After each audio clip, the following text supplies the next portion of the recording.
తాకట్టులో ఉన్న బంగారాన్ని విడిపించి ఆ రోజు ఆన్లైన్ రేటుకే మేము కొంటాం. Sharma gold company. నమస్కారం ప్రభుజీ.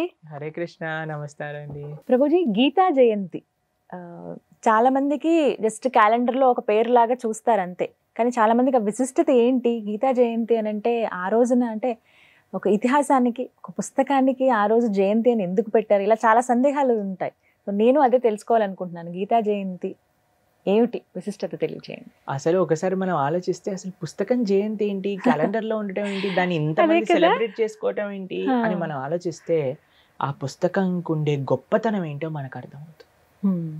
ఎంత గొప్ప పుస్తకం అయితే జయంతి సెలబ్రేట్ చేస్తున్నాం మనము అనే విషయాన్ని మనం ఆలోచించాలి.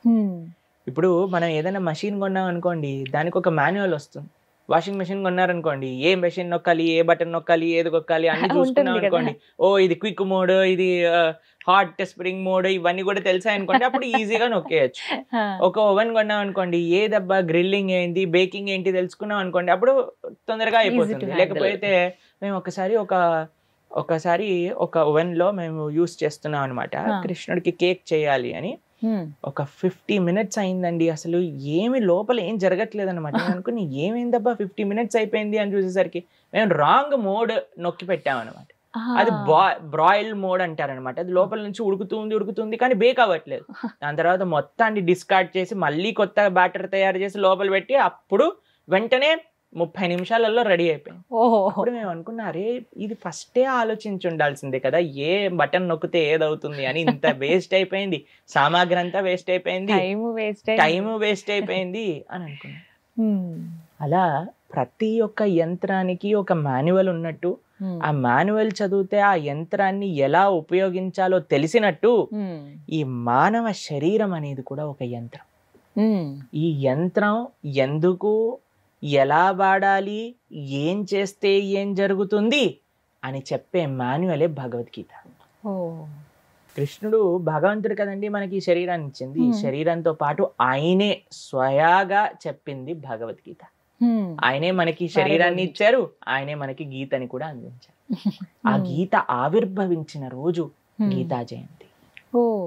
కాబట్టి గీత అనేది మన సనాతన హిందూ సాంప్రదాయంలో ఉన్న ఏ సాంప్రదాయంలో ఉండేవాళ్ళైనా సరే, నేను హిందువుని, నేను సనాతనీయుణ్ణి అని చెప్పుకునే వాళ్ళందరూ తప్పకుండా గీత చదవాల్సిందే.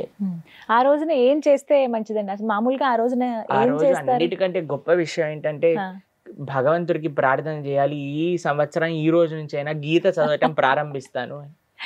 చాలా మంది ఏం చేస్తారు తెలుసా అండి, 700 శ్లోకాలు గీత పారాయణ చేస్తూ ఉంటారు ఆ రోజు. చాలా మంచిది, గొప్ప విషయం, చెయ్యండి, తప్పకుండా చెయ్యాలి కూడా. ఆ రోజు నియమం ఏంటి అంటే, భగవద్గీత పుస్తకం ఉంటుంది కదండి, దానికి ఆరాధన చేస్తారు. దాని తర్వాత గీతలో 700 శ్లోకాలతో యజ్ఞం చేస్తారు. అలానే గీత 700 శ్లోకాలను పఠన కూడా చేస్తారు, పారాయణ కూడా చేస్తారు. వీటన్నిటికంటే మీరు చేసే ఒక గొప్ప గిఫ్ట్ భగవద్గీతకి ఏంటి అని అంటే, ఆ రోజు సంకల్పం చేసుకోండి, వచ్చే ఏడాది లోపల నేను భగవద్గీత చదువుతాను, పూర్తి చేస్తాము అని ఒక సంకల్పం మనం తీసుకోగలిగితే, దానికంటే గొప్ప ఆరాధన, కృష్ణుడికి ఇచ్చే బెస్ట్ గిఫ్ట్ గీతా జయంతి రోజు అదే. సరే, ఈ మాట అన్నారు కాబట్టి అసలు భగవద్గీతని ఆ రోజున ప్రారంభిస్తేనండి ఎలా చదవాలి? మీకు భగవద్గీత యథాతథం అనే ఒక పుస్తకం ఉంటుంది, శ్రీల ప్రభుపాదుల వారు. ఆయన మీకు ఒక విషయం చెప్పాలండి, 70 సంవత్సరాల పైబడిన వయసులో రాత్రిపూట అర్ధరాత్రి లేసేవారు. 11-12 గంటలకల్లా లేచి రాత్రంతా కూడా ఆచార్యులు రాసిన భాష్యాలన్నిటినీ కూడా చూస్తూ ప్రొద్దున వరకు, తెల్లవారుజామున వరకు ఆయన టీకా భాష్యాన్ని రాస్తూ ఉండేవారు అన్నమాట. అసలు రాత్రులు పడుకునేవారు కాదు, రాత్రులు మొత్తం కూడా భాష్యాన్ని అందించి ప్రొద్దున పూట మళ్ళీ సేవ చేస్తూ ఉండేవారు శ్రీల ప్రభుపాదుల వారు. అందరి ఆచార్యుల యొక్క సారాంశాన్ని మొత్తం, అటు రామానుజులు, ఇటు బల్దేవ్ విద్యాభూషణ్, అందరి యొక్క సారాంశాన్ని కూడా ఆ గీత, భగవద్గీత యథాతథం అనే పుస్తకంలో ఆయన పొందుపరిచారనమాట. కాబట్టి ఆ పుస్తకం మీరు ఏ లాంగ్వేజ్ అయినా, ఇంగ్లీష్ కావాలంటే ఇంగ్లీష్, హిందీ, తర్వాత తెలుగు, తమిళ్, కన్నడ, మలయాళం, ప్రపంచంలో ఉండే భాషలన్నింటిలో కూడా అవైలబుల్గా ఉంది. ఆ గీత మీకు ఇస్కాన్ భక్తులందరూ ఈ 1 month గీతా జయంతికి ఎక్కడ మీరు రోడ్డు పైన చూసినా ఎక్కడ ఉన్నా సరే మీకు అందిస్తూ ఉంటారు. కాబట్టి చక్కగా వాటిని కొనుగోలు చేసుకోవచ్చు, చక్కగా చదవడానికి ప్రయత్నం చేయొచ్చు. ఏంటి గీత చదవడానికి నియమాలు అని అంటే ఒకటండి, కృష్ణుడు ఇది నా కోసం అందించారు, భగవంతుడు నా జీవితంలో నాకు అందించిన ఒక గిఫ్ట్ ఇది, ఆయన నాతో ఏం చెప్పాలి అని అనుకుంటున్నారో తెలుసుకుంటున్నా అనే ఒక సంకల్పంతో చదవాలంతే.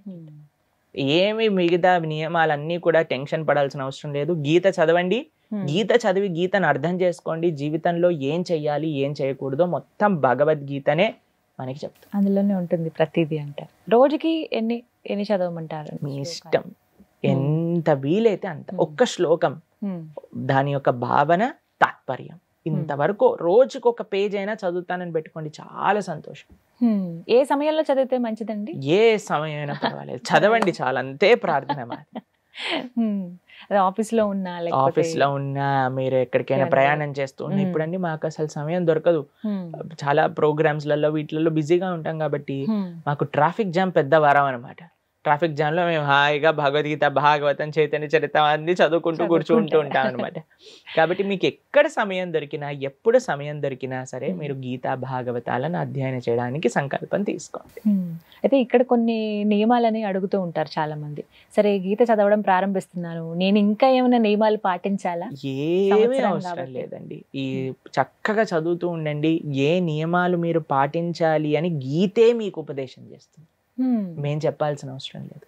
మీరు గీత చదువుతూ ఉంటే మీకే అర్థం అవుతుంది ఏం చెయ్యాలి ఏం చేయకూడదు, ఎలా ఉండాలి ఎలా ఉండకూడదు, మీరు మనస్ఫూర్తిగా గీతని ఆశ్రయిస్తే. కాబట్టి చదవడానికి ఎటువంటి నియమాలు కూడా లేవు, మీరు స్టార్ట్ చేయండి, దాని తర్వాత మీకు అర్థం అవుతాయి. ఇప్పుడు చిన్న చిన్నవి పాకెట్ భగవద్గీత అని చెప్పి వస్తున్నాయండి, అవి ఎంతవరకు కరెక్ట్? అవి శ్లోకాలు చదువుకోవడానికి బాగుంటాయండి, కానీ గీతను అర్థం చేసుకోవాలి అని అంటే ఆచార్యుల యొక్క భాష్యంతో మాత్రమే అర్థం చేసుకోవాలి. ఈజీ టు క్యారీ అని చాలా మంది అవి తీసుకుంటూ ఉంటారు. కాబట్టి అవి మీరు శ్లోకం చదువుకోవాలి అని అంటే శ్లోకం చదువుకోండి, కానీ మీకు మా పర్సనల్ రికమెండేషన్ అడిగితే భగవద్గీత యథాతథం అనే పుస్తకం చాలా మంచిది, దాన్ని స్వీకరించండి, చక్కగా వాటిని అధ్యయనం చేయండి. మీకు అమెజాన్ లో దొరుకుతాయి, ఇస్కాన్ టెంపుల్ అయినా దొరుకుతాయి, ఎక్కడైనా మీకు దొరుకుతాయి. మరి చాలా మందికి సమయం ఉండట్లేదు, అందులోనూ ఆడియో బుక్స్ అని చెప్పి వస్తున్నాయండి. సో అలా భగవద్గీత వినొచ్చా అని అడిగే వాళ్ళు కూడా ఉన్నారు ఆడియో ద్వారా. భగవద్గీత యథాతథం ఆడియో వినండి. కాబట్టి ఏదైనా ఆచార్యుల యొక్క భాష్య, ఆచార్యులు చెప్పిన విషయాలను మనం అర్థం చేసుకునే విధంగా చేసుకుంటే అప్పుడు మనకు వస్తుంది.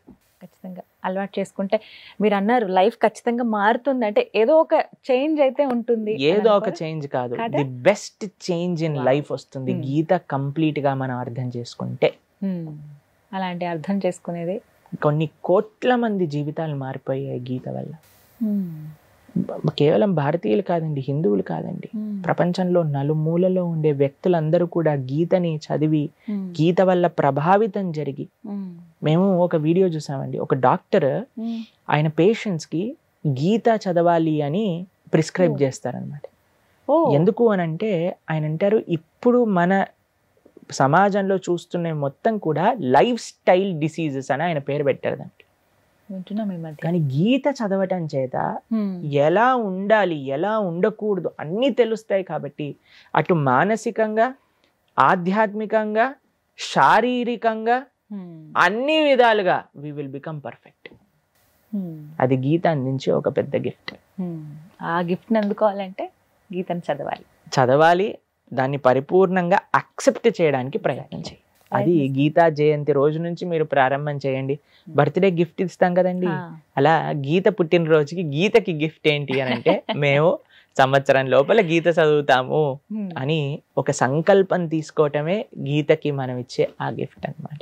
మీరు బాగుండాలి, మీరుతో పాటు 10 మందిని మంచి మార్గంలో తీసుకెళ్లే విధంగా భగవద్ అనుగ్రహంతో ధర్మ మార్గంలో నడిచే ఒక శక్తి సంకల్పం మీకు భగవంతుడు ఇచ్చే విధంగా వచ్చే ఏడాది ఉండాలి అని ప్రార్థన చేస్తూ Hare Krishna. Thank you so much Prabhuji. నాకైతే ఈ ఇయర్ అంటే మీరు ఇందాక అన్నారు కదా మంచి ఏంటి చెడు ఏంటి చూసుకోండి ఏమేం చేశారని, అందులో ఖచ్చితంగా మన ఇంటర్వ్యూస్ అయితే ఉంటాయి.